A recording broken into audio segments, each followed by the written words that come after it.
Nearly a week after a ceasefire began, airstrikes on a rebel-held area of Aleppo. But it was this attack on Saturday that may have pushed the truce to the brink of collapse. A series of U.S. airstrikes in the eastern city of Deir al-Zur that left dozens of Syrian government soldiers dead. The Pentagon said in a statement, "If we mistakenly struck a Syrian military position, we regret doing so, especially the loss of lives."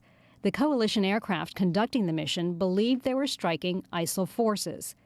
The Syrian government said more than 80 soldiers were killed and called the attack deliberate. Both Syria and Russia accused the U.S. of underhanded support for ISIL and other terror groups fighting the Syrian government. This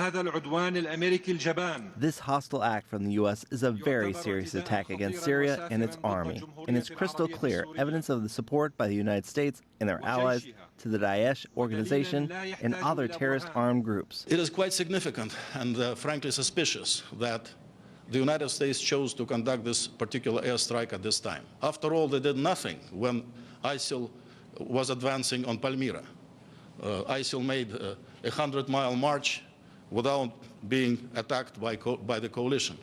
The suggestion that the U.S. would cooperate with ISIL angered the U.S. ambassador to the United Nations.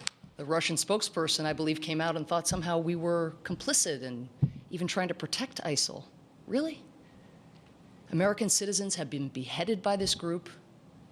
We are leading a 67-country coalition to destroy this group. With the two countries that brokered the ceasefire, the U.S. and Russia, engaged in a bitter squabble, it is unclear if they can still collaborate on key parts of the agreement, like setting up a joint center to target ISIL and other terror groups. Another key provision of the truce, trucks full of humanitarian aid were to deliver supplies to Aleppo, but the convoys remain stuck at the Turkish border, waiting for a guarantee of safe passage. Malini, Wilkes, CCTV.